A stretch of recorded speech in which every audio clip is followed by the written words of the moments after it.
Today, we're looking at something kind of curious in aviation. I mean, historically, it's been this powerhouse of innovation, right? Yeah. Always pushing the limits. Absolutely. Game-changing stuff. But then you look around now, and the pace feels, well, slower.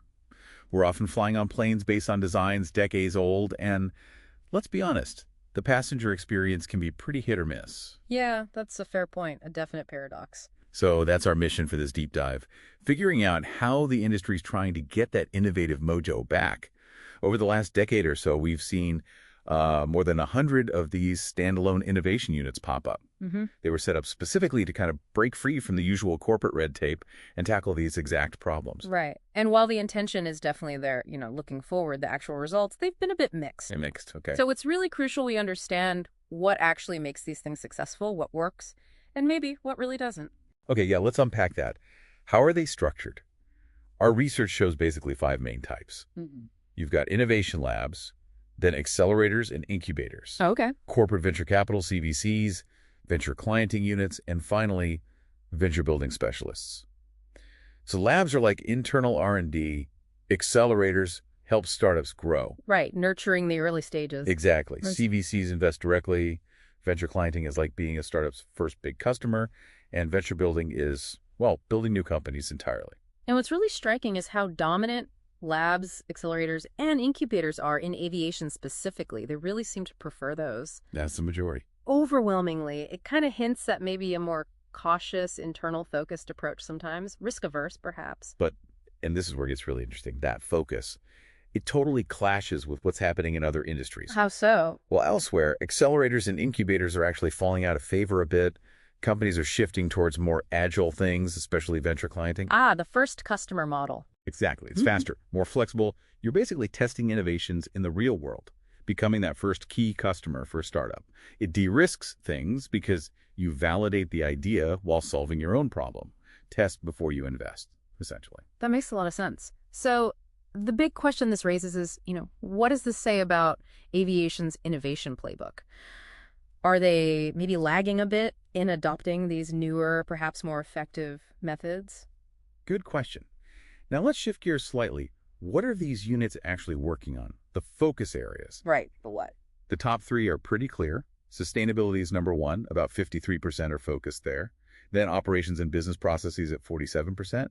And just behind, passenger experience and engagement at 46%. Sustainability being number 1 is definitely a positive sign. You see things like Delta's Sustainable Skies Lab working on green fuels. Okay. And United Airlines Ventures putting, over $200 million into sustainable aviation fuel, SF. That's serious commitment. And seeing passenger experience up there, that's really encouraging too. Because it hasn't always been the focus. Historically, no. It often took a back seat. So this suggests a real shift towards the customer, which is great. Okay, so that's the big picture.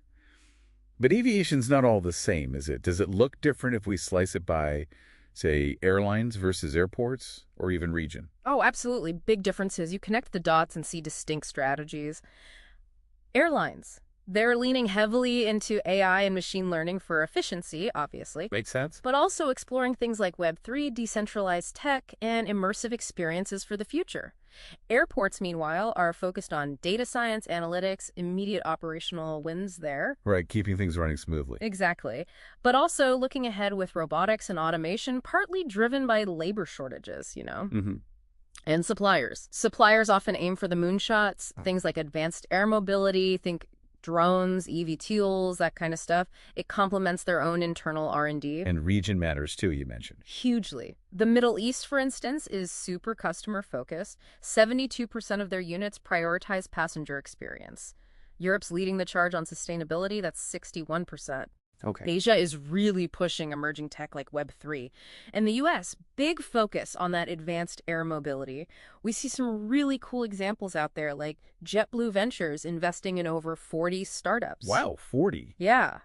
Or Rome Fiumicino Airport, they've actually rolled out solutions from 40% of their innovation projects, AI for safety, autonomous services, and Airbus, they're kind of the gold standard using all the tools, labs, CVC, venture clienting, everything, a whole ecosystem. So it sounds like there's no single magic bullet here. Definitely not. This deep dive really shows there's no one-size-fits-all.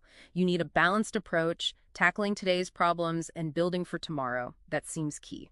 So looking ahead, what are the big takeaways? Hmm. Our sources seem to point to three main things. First, got to modernize those innovation models, maybe embrace more venture clienting. Right, get more agile. Second, way more collaboration is needed, especially for huge shared problems like sustainability. That needs a bigger joint effort than we're seeing. Totally agree. Can't solve that one alone. And finally, really stand out by seriously boosting that passenger experience. Make it a true differentiator. So thinking back to where we started the older planes, the sometimes frustrating experience, are these innovation units finally starting to move the needle on those big issues? What stands out to you listening to this? How might all this actually change your next flight?